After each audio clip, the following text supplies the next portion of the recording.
Happy St. Patrick's Day! If you're just starting bartending, this is literally everything you need to know about Irish whiskey.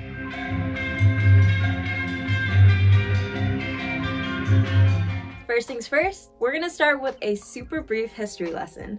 So way back in the 12th century of Ireland, Irish monks were learning how to distill perfume, but after experimenting with the recipes and the processes, somehow they ended up creating whiskey. And actually, the word whiskey comes from the Gaelic word Ishkabaha, which means water of life.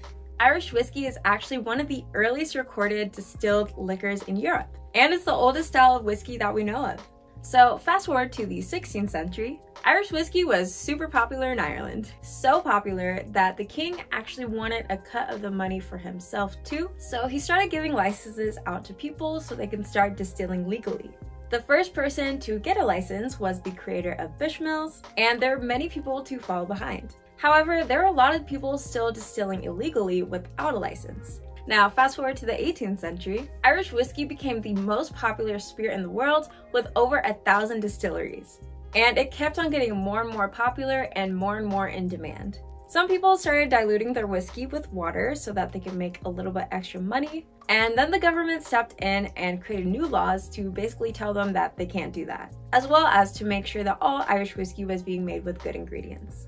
And because of more government involvement, it caused a lot of distilleries to shut down. For almost 100 years, from the mid-19th century to the mid-20th century, Ireland as a whole was just going through it. They faced so many obstacles, and unfortunately the popularity in Irish whiskey started to decline. Fast forward to the late 20th century, Irish whiskey started to have a revival. The industry started to rebound around the 1980s. Distilleries that were once closed started to reopen again. The few distilleries that made it through all the hardship decided to modernize their facilities, and there were even new Irish whiskey distilleries that started to pop up. So all that within the same time span, the production of Irish whiskey started to increase. So it really wasn't until recently that Irish whiskey started to flourish again. Believe it or not, there's actually some rules to how to make Irish whiskey. First, it has to be made in Ireland, distilled to under 94.8 ABV. It must be fermented by yeast.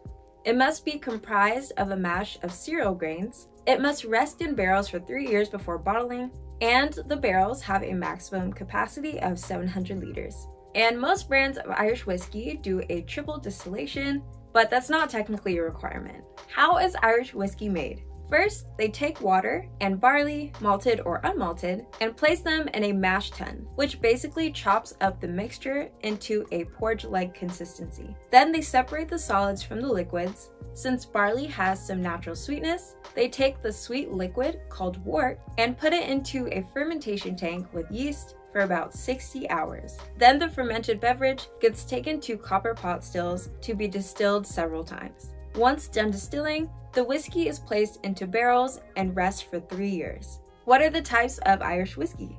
There are 4 main types of Irish whiskey. First, we have single malt. It has to be made of 100% malted barley, has to be distilled in one distillery, and distilled using a pot still. Next, we have single grain. Using malted or unmalted grain, or a mixture of grains, has to be made at one distillery, and it's made using a column still. Next, we have single pot still. Both malted and unmalted barley made in one distillery and made using a pot still. And then we have blended. Blended is just like how it sounds. It's a blend of 2 or more Irish whiskeys. It has to be made at one distillery. What does Irish whiskey taste like? In comparison to other whiskeys, it has sweeter notes of vanilla, it's more crisp and floral, a touch of spiciness coming from the barrels, but overall the texture is smoother and lighter, and that's because it's distilled several times. Here are some fun facts about Irish whiskey. As said before, the word whiskey comes from the Irish, and the word whiskey was spelled W-H-I-S-K-Y.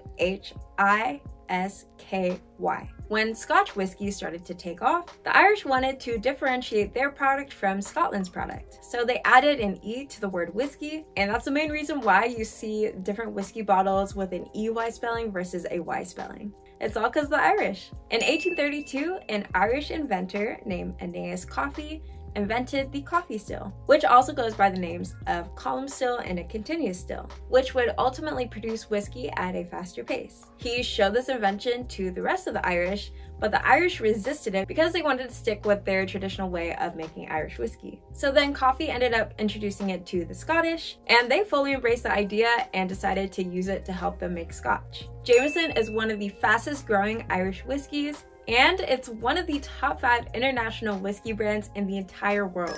Alright you guys, that's basically everything you need to know about Irish whiskey. And if you're watching this around the time that I posted it, happy St. Patrick's Day. If you're not watching around St. Patrick's Day, slang shit. Hope you guys enjoyed this video. I have more videos in this series to come, and check out my YouTube short, which basically tells you the most popular brands of Irish whiskey that you need to be familiar with if you want to start working behind a bar. I'll see you guys in my next video on the series. Stay flat.